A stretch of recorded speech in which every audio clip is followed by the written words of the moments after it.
Kita batasi lagi karena pangan utama kita adalah beras ya. Kita itu kan tidak bisa lepas daripada pengaruh global. Assalamualaikum warahmatullahi wabarakatuh. Waalaikumsalam warahmatullahi wabarakatuh. Alhamdulillah kembali kita bersua dengan Dango Inspirasi Channel, sebuah channel yang fokus pada isu-isu pemberdayaan, khususnya dalam pemberdayaan petani. Sobat-sobat pemberdayaan semua, hari ini kita akan coba mendiskusikan tentang tentu tidak lepas dari pertanian, khususnya tentang lahan dan pangan. Mengapa ini kita diskusikan? Karena memang kalau kita lihat dinamika global yang ada hari ini dan kita hubungkan dengan dinamika di lokal internasional, ini sangat terkait erat sekali dengan pangan. Secara global kita tahu bahwa sekarang muncul kekhawatiran dari negara-negara yang mengekspor, yang biasa hari ini mengekspor pangan, tidak mau mengekspor lagi karena memang orientasi untuk bagaimana terpenuhi kebutuhan dalam negerinya sendiri. Nah, di sisi lain kita di Indonesia dan termasuk juga di Sumatera mengalami persoalan penurunan jumlah lahan yang terjadi. Salah satu contoh misalnya di Sumatera Barat, dari data-data yang terungkap ada setahunnya tidak kurang dari 2% sampai 4% terjadi penurunan. Ini kan menjadi persoalan. Nah, ini yang akan kita diskusikan dengan pakar ilmu tanah dari Fakultas Pertanian Universitas, Bapak Profesor Dr. Hermansyah. Selamat sore Pak Prof. Selamat sore Pak Dato, Pak Yusrizal. Sehat Pak Prof? Alhamdulillah sehat. Oke, sesuai dengan apa yang kita hantarkan tadi Pak Prof, kita ingin melihat ancaman kebutuhan pangan ini. Paling tahun 2045 kan dibilang ini masa emasnya. Tapi di sisi lain kekhawatiran terhadap pangan ini sangat membuncah juga hari ini, di mana secara global tadi dinamikanya menyebabkan ada penurunan ekspor dari negara-negara penghasil karena lebih berorientasi untuk memenuhi kebutuhan sendiri. Di tingkat nasional dan lokal pun kita menghadapi persoalan penurunan jumlah lahan yang ada. Ini yang saya sebutkan tadi dengan data di Sumatera Barat saja misalnya dalam 2 tahun ada penurunan 4%. Nah, sementara jumlah penduduk juga bertambah, apalagi kalau kita lihat di 2045 mungkin sudah hampir 300 juta lebih nih penduduk Indonesia yang harus diisi periodenya. Nah, ini bagaimana Pak Prof melihat antara pangan dan ketersediaan lahan ini? Silakan Pak. Baik Pak Yos, selamat sore. Saya senang juga sore ini kita berbincang-bincang terkait dengan kalau saya berkatakan Timur Tengah ya. Timur Tengah itu maksudnya yang terkait dengan pangan yang untuk mengisi perut ya, penduduk dunia ini. Saya terus terang saja Pak Yos, penduduk bumi ini secara keseluruhan kan selalu meningkat. Di Indonesia pun penduduk Indonesia ini kalau kita estimasi 0,67% atau 0,8% saja per tahun, itu kalau kita ke endpoint pertama 1 abad Indonesia Merdeka 2045, coba bayangkan 20 tahun lagi, itu penduduk kita itu akan mendekati 325 juta. Artinya terlalu peningkatan penduduk. Terus terang saja semakin banyak penduduk, luas lahan ini atau luas permukaan bumi kita ini yang bisa dimanfaatkan untuk pertanian itu kan boleh dikatakan secara luas tidak bertambah ya. Ya, bumi ini ya, terutama lahan ini kan tidak bertambah ya, artinya kecuali kita advance ya, atau kita menimbun laut ya, atau menimbun laut gitu ya untuk dijadikan sebagai lahan gitu. Itu satu prinsip. Jadi apalagi lahan pertanian secara keseluruhan kita batasi lagi karena pangan utama kita adalah beras ya, yang kita sebut dengan lahan sawah ya. Ini pemerintah ini sudah memberikan perhatian tentang masalah bagaimana mempertahankan lahan-lahan produktif lahan sawah ini. Itu pengaturan tata ruangnya sudah mulai diatur oleh pemerintah. Ingat kita di 2019 itu terdengar ada, malah jauh lagi sebelumnya bahwa lahan baku sawah ya. Kemudian adalah lahan sawah yang dilindungi gitu. Artinya pemerintah sudah memberikan perhatian gitu. Namun terkait dengan pangan tadi Pak Yos ya, itu kita itu kan tidak bisa lepas daripada pengaruh global seperti Pak Yos tadi. Apa pengaruh global? Apa sekarang isu pangan global?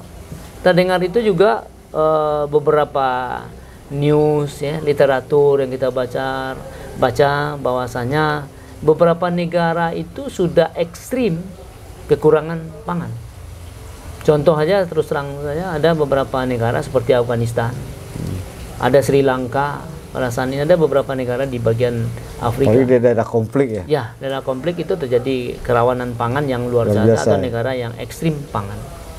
Untuk itu, tadi mengatakan, ini negara yang cukup pangan, yang biasanya dia mengekspor pangan, beberapa tahun terakhir ini dia sudah mulai mengurangi malah menstop ekspornya gitu. Artinya kita harus kewaspadaan itu harus kita tinggikan gitu. Tentu dalam berbicara lokal tentu provinsi. Kalau nasional tentu juga harus dengan kebijakan yang pas bagaimana kemandirian pangan kita itu, resiliensi pangan kita itu semakin kuat. Nah, jadi kembali kita tadi ya, bahwa kita terpengaruh oleh global tadi, kita harus mencukupi pangan kita gitu. Kalau bicara masalah beras ya, saya perhatikan informasi di 2023 ini ketahanan pangan kita itu artinya kecukupan ketersediaan beras ya? Ketersediaan beras ini artinya ini. Informasinya itu dari Bappenas, dari Kementerian Pertanian itu cukup. Tetapi kalau terjadi suatu instability, ya daya tahan kita itu, daya lenting kita itu hanya sekitar untuk 3 minggu atau 14 hari sampai 1 bulan. Ini mengkhawatirkan. Artinya kan khawatir. Makanya ada juga masih kebijakan impor beras. Ya, itu untuk memperkuat daya tahan kita. Kalau untuk cukup sudah cukup gitu ya. Tetapi kalau kecukupan pangan ini dengan melihat laju tadi alih fungsi lahan terutama beras ini, itu tetap harus kita antisipatif. Kenapa demikian? Di Sumatera Barat dari update data lahan sawah dari 2019 sampai pertengahan 2023, rata-rata di Sumatera Barat itu informasi yang saya baca dari beberapa literatur, kemudian juga data dari sumber yang sangat tepat ya, udah mempunyai validasi dari data sawah ini, itu 4% per 2,5 tahun itu gitu. Saya mengatakan kalau di Sumatera Barat 4% itu rata-rata penyusutan lahan sawah produktif, itu disparitasnya tinggi Pak Yos. Itu rata-rata. Di perkotaan jauh lebih tinggi daripada di pedesaan atau di kabupaten-kabupaten yang seperti 50 kota, seperti di Pasaman gitu ya. Itu persentase degradasi atau penyusutan fungsi sawah ke non sawah itu tentu tidak setinggi di kota-kota. Seperti di beberapa kota ada yang menyatakan 8%, tapi rata-rata 4%. Coba Pak Yos bayangkan, 4% di Sumatera Barat terjadi alih fungsi lahan sawah. Dalam 2,5 tahun? Ya, dalam 2,5 tahun. 4 kali 2,5 tahun, 10 tahun. Itu kali 4% saja udah 16%. Jadi 2045 akan menjadi 32%. Coba bayangkan 2045 alih fungsi lahan sawah menjadi 32%. Hampir sepertiga lahan sawah di Sumatera Barat ini bisa loss. Artinya kebijakan harus ada. Kalau menurut saya seperti itu. Kebijakan ini dari nasional sudah ada, melalui ATR BPN sudah ada perpres juga, bahwa lahan sawah baku sawah ini betul-betul harus dipertahankan. Beberapa kabupaten kota menurut informasi sudah diperdakan dan mempertahankan lahan sawah bakunya gitu. Ini tetap hati-hati Pak Yos, karena anak cucu kita ke depan, kalau sawah tidak ada, terutama kita masih tergantung makan beras. Nah ini, itu saja kekhawatiran kita tentang pangan gitu ya. Artinya alih fungsi lahan ini perlu kita waspadai. Nah, apa langkahnya ke depan? Ya tentu kita mengurangi pembangunan-pembangunan di daerah lahan yang produktif. Ya harus.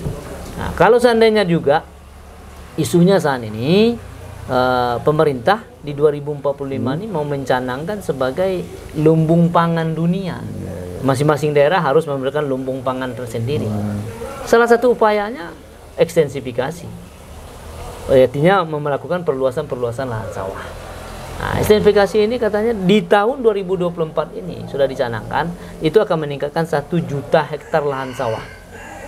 Kalau 1 juta hektar lahan sawah, 2025 ada 2 juta, 2000 sekian 30 ada, sampai 2030 itu ada 5 juta hektar lahan sawah yang akan dibuka. Karena lahan sawah yang dibuka 5 juta hektar untuk per tahun atau sekian tahun ke depan, itu untuk establishnya punya waktu yang panjang, Pak Yos. Jadi lebih baik kita mempertahankan yang sudah ada, yang sudah produktif dengan baik. Saya sangat apresiasi ya, pemerintah sekarang sudah mencanangkan lahan sawah baku ini harus betul-betul diketatkan ke depan masalah tata ruang. Oke, Pak Man. Jadi memang perlu keseriusan untuk mempertahankan ketersediaan lahan baku sawah. Nah, tapi di sisi lain kan kita juga harus melihat bahwa ini kita lihat dari nilai ekonomi lah, khususnya di wilayah perkotaan ya. Daerah-daerah lahan produktif yang berada di hampir di tengah kota itu kan nilai ekonomi yang dimunculkan oleh sawah itu sendiri akan lebih, saya kira lebih sedikit nilai ketika lahan itu dialihfungsikan menjadi tempat kos misalnya, tempat usaha misalnya, pasti nilainya akan lebih besar. Nah, bagaimana kita menghadapi situasi-situasi seperti ini supaya ketersediaan lahan ini masih ada, atau seperti apa menurut Pak Aman itu kebijakan yang harus kita buat untuk menghadapi situasi-situasi seperti itu? Ya, saya memang tergelitik juga Pak Yos. 2045 ini kan secara ekonomi kita mau beralih dari pendapatan rendah menjadi pendapatan satu negara lagi, maju. Pak Firman, nanti ketika kota ini tumbuh kan urbanisasi kan sangat besar. Kebutuhan lahan sangat besar juga untuk pemukiman, untuk usaha. Nah, ini kan semakin mengancam ketersediaan. Nah, ini itu harus dipikirkan dari sekarang ini. Ya, itu tadi kita harus membuat rencana tata ruang itu secara komprehensif dan holistik. Artinya kalau ruang kita sudah kesepakatan bahwa itu adalah ruang untuk pengembangan pertanian, ruang untuk pemukiman, sejauh kita masih belum terlalu crowded, masih bersyukur kita di Sumatera Barat, ini lahan masih banyak. Ya, tapi harus hati-hati kita. Ruang ini harus sebetulnya kalau harus secara optimal gitu ya. Saya masih teringat ya mengikuti suatu seminar bahwa sebetulnya tata ruang itu panglima sebetulnya. Untuk menentukan gitu. Kalau Pak Yos itu bagian Pak Yos untuk pemukiman. Ini untuk pengembangan industri. Itu di daerah pertanian gitu ya. Ya kita sudah harus komit dengan itu. Kita itu kadang-kadang kan masalah komitmen itu saja. Pengaturan ruang ini yang paling harus betul-betul dikaji secara komprehensif dan holistik. Terutama tentu kecocokan lahan dan sebagainya. Kalau produktif ya jangan dijadikan untuk pemukiman, untuk pertanian kita. Artinya memang sebelum kebijakan pembertakan status lahan ini harus diawali juga dengan tata ruang yang baik juga. Tata ruang penggunaan lahan di wilayah-wilayah khusus lah, kayak di perkotaan lah, itu sangat penting dibuat dengan secara lebih komprehensif dan holistik. Ya itu makanya sekarang itu kan ada RT RW ya, rencana tata ruang dan wilayah. Ada rencana detail tata ruang ya. Itu harus kita buat secara betul-betul multi in touch lah. Jangan hanya melihat dari satu aspek gitu ya. Oh, ini cocok untuk pemukiman gitu. Ya oke, karena ini kota gitu. Tetapi kalau lahan produktif untuk pertanian sebetulnya harus dipertahankan. Nah, ini saya melihat ini Pak Yos, maaf ini. Kebetulan saya alhamdulillah mendapat pendidikan di Jepang ya. Ya, mengikuti sekali. Begitu saya naik kereta api misalnya ya, melintasi suatu pedesaan. Ya, di kota di Jepang itu kan tidak ada juga pedesaan, karena tidak bisa kita menentukan ini pedesaan, ini sudah perkotaan ya. Ya, melintasi perkotaan-perkotaan. Itu dilihat memang sawah itu dikip betul-betul ya. Perumahan itu agak jauh sedikit agak ke dalam. Ya kalau di Jepang kan sudah membuat suatu, tidak rumah tapak ya. Enggak, rumah tapak banyak yang vertikal gitu ya. Kalau di perkotaan dia betul tidak dibolehkan untuk membuat di lahan sawah yang ada misalnya. Itu sifatnya sudah lihat ada apartemen gitu ya. Saya rasa program-program rumah susun itu sudah mulai harus diperhatikan juga, karena di perkotaan gitu ya, diperbanyak. Itu kan memang harus dibuat suatu aturan-aturan gitu ya. Jangan setiap orang nanti beli space. Sebetulnya sudah ada regulasi. kita bagaimana betul-betul ketat dengan regulasi-regulasi ATA tentang ruang ini. Jadi mulai dari penataan ruang dan penegakan aturannya ya. Kalau memang lahan ini tidak bisa dimanfaatkan untuk dialih fungsikan, ya tidak harus dialih fungsikan. Ya, kita juga harus perkuat juga ya tentang lahan ini. Kalau di Jepang itu tidak ada lahan yang tidak terregistrasi. Artinya belum masalah tata ruangnya, tapi kepemilikan lahan ya, owner masing-masing itu sudah terregistrasi dengan baik. Sehingga pemerintah kontrolnya akan lebih baik gitu ya. Jadi itu salah satu. Ya, kita berupaya menuju itulah supaya lahan sawah yang produktif itu tidak hilang. Kalau prospek ekstensifikasi penambahan lahan baru kalau kita contohkan di Sumatera Barat ini masih bagaimana nih kalau untuk menambah itu? Ya, saya rasa upaya-upaya untuk mensubstitusi ya, maksudnya 4% yang hilang tadi, atau mungkinnya dibangun di tempat tertentu hilang lahan produktif, ya harus dicarikan alternatif untuk menambah lahan sawah. Minimal lahan sawah ini dari segi jumlah tidak berkurang, karena saat ini dari Sumatera Barat ya surplus lah dengan beras gitu. Ya, artinya mungkin kan bisa seperti ini, setiap ada penurunan 4% tadi lah data ini ya. Pemerintah harus dorong mungkin penambahan minimal 4% juga. 4% juga. 4% juga ya. Lahan baru dan kewajiban juga. Kewajiban juga gitu ya. Harus seperti itu ya. Harus ada upaya lah ya untuk kalau ada yang berkurang lahan sawah harus dipertahankan gitu. Kita harus melihat juga nanti bagaimana neracanya yang balance ya untuk mencukupi pangan kita untuk Sumatera Barat lah dulu misalnya. Itu harus dilihat berapa lahan sawah ini yang tepat jumlahnya.